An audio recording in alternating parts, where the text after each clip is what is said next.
Hello everyone, this is Kevin the Switch Hippie here with another exciting episode of Rescued from the Bargain Bin here at Groovy Old Records. First of all, thanks to all you 200 subscribers. Oh my God, you guys are awesome. I'm glad you're digging what I'm digging. Tell you what, I'm thankful for one. Thankful for one, and I got 200. And the views are going out the wall. Appreciate it all, appreciate it all. Anyways, let's get to business, man.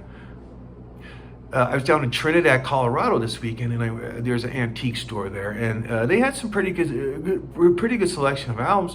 I didn't have a lot of time, so let me tell you what I scooped up. And like they're $1, $2. I think the most expensive one I bought was like $5. So here we go. You ready? This is some stuff I bought down in Trinidad, Colorado. So this is Whispering Bill Anderson. He's a country singer. I had no intention of buying this, by the way, until I saw the back. I just thought he's got this kind of a tennis hat on and the white boots, right? I'm like, oh, I gotta buy it.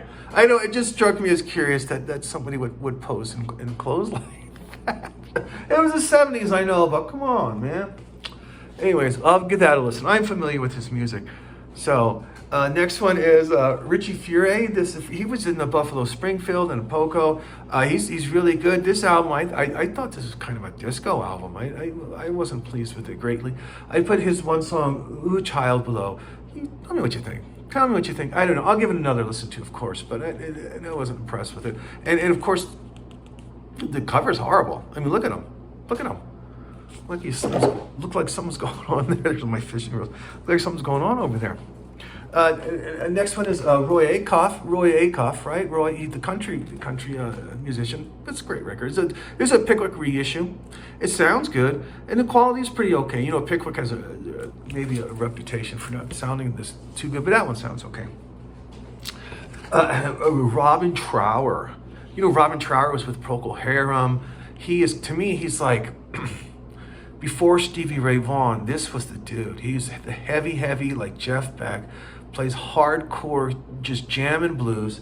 The one off this album I really liked was Two Rolling Stoned, but this one skips, so I didn't put it on there. I put Rock Me Baby on it, but you can just hear what an absolutely brilliant guitarist plays. This is Robin Trower, heavy, just blow your mind.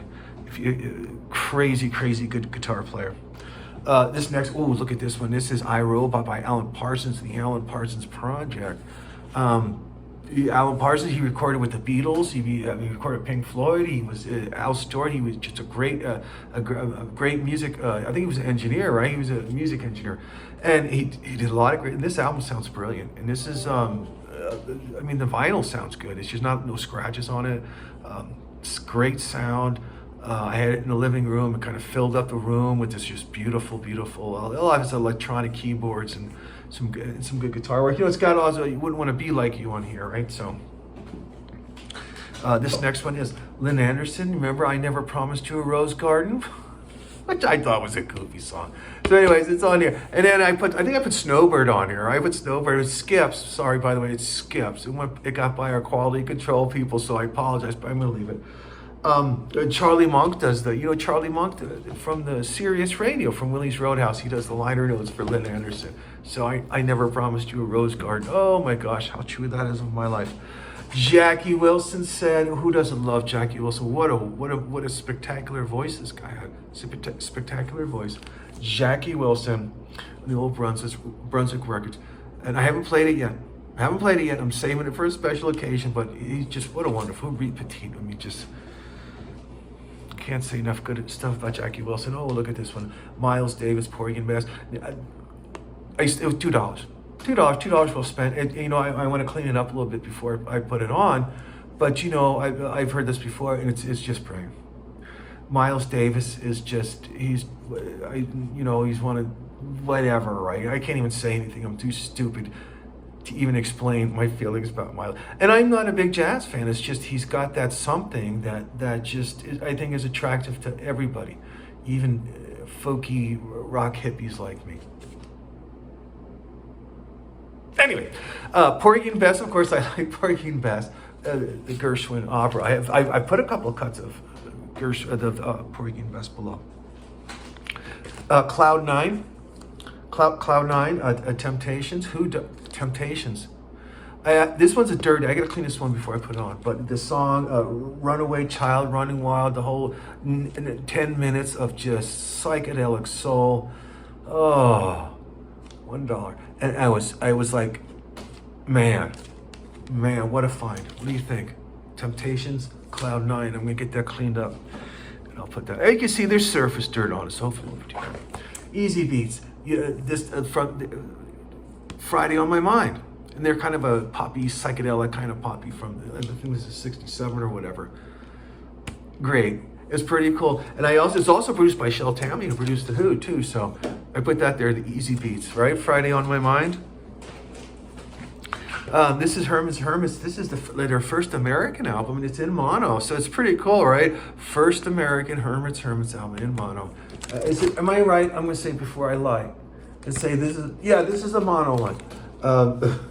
This is the mono version. So in 1965, this was it. This was it. This is what you got under the Christmas tree, and I got it right here. And I'm not a Hermits fan. I don't think this album's pretty good. There's some pretty good beat songs on it. Like Who and Beatles, that kind of dance. But Mrs. Brown's Daughter's on here. That's kind of a stupid song, and I'm Into Something Good. Well, that's kind of a nice pop song, but it's a pretty good record. So it sounds good, and it's a mono. First American pressing. So how about this one? Oh my God, James Brown. This one is the quality's pretty good. Record sounds, the cover's falling apart, and there's a couple of scratches there and a couple skips where I didn't like it, but I did put on here. I think I put on here. I put on below. I put come over here, right? Come over here. Yeah, James Brown. And I don't know, I apologize, I don't know what year this is, but it's King Records, and it's got all this cool James Brown. If you're a James Brown fan back in whatever year, 60, whatever, and you could cut this out, you could put this in your bedroom wall and all that. It's super duper James Brown. So, awesome record. This next one, oh my gosh, this was a good one. I like this one. One of the things when you do this dumpster diving, one of the things you rarely find are good blues records, right? Rare to find any good blues records in the dumpsters, right? In the bargain bins. Why is that?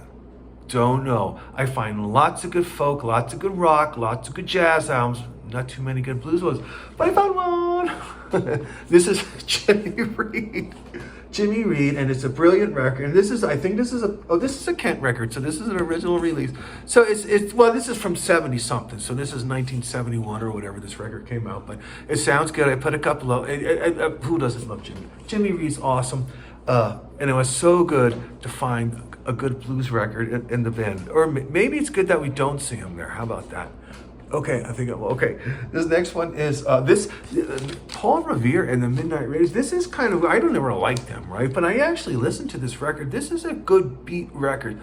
Like I said, with the Hermits. It's that good early 60s kind of, they're just out there giving a hee-haw. This one's actually good. First pressing, American mono. Sounds brilliant. It's in pretty good condition. I was quite happy with this for $1. This is 1966 or whatever. It's a really good record. And I'm actually quite impressed with this record. I know some of their later stuff wasn't particularly brilliant, but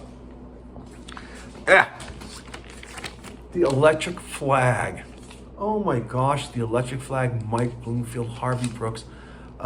Brilliant record. I know they played Monterey Pop, and I think they played Woodstock too. I think Mike Bloomfield was at both.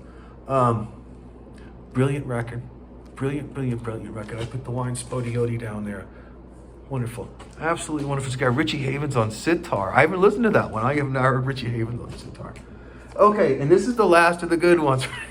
Here's the last one. This is Jimmy Smith. I don't know if you're familiar with Jimmy Smith, but he plays jazz, Hammond organ. I think he brilliant. Absolutely brilliant. And this is a Pickwick, so this is a re-release.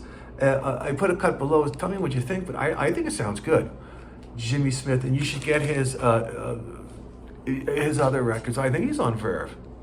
I think he's on Verve Records.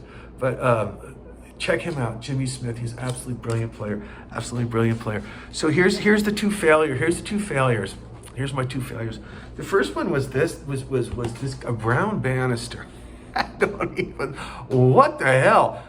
I thought the name was funny, right? I said, wow, this must be some kind of weird something. Something was, I mean, it sounds like a dirty joke, doesn't it? Hi, I'm the brown banister. I don't know. So I got it, and he's kind of a Christian music guy, so all the kind of the joke fell out of it, right?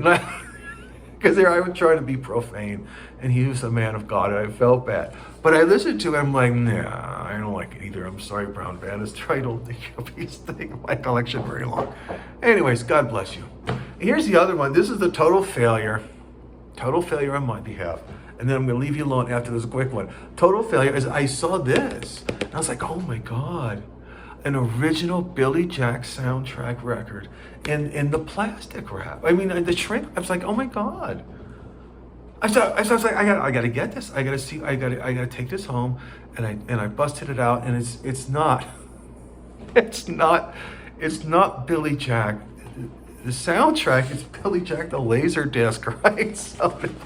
So now I have Billy Jack on Laserdisc. So there you go. Anyways, guys, thanks for your time. Thanks for your watches. And we'll talk to you later. This is Kevin the Switch Hippie out, man. Later.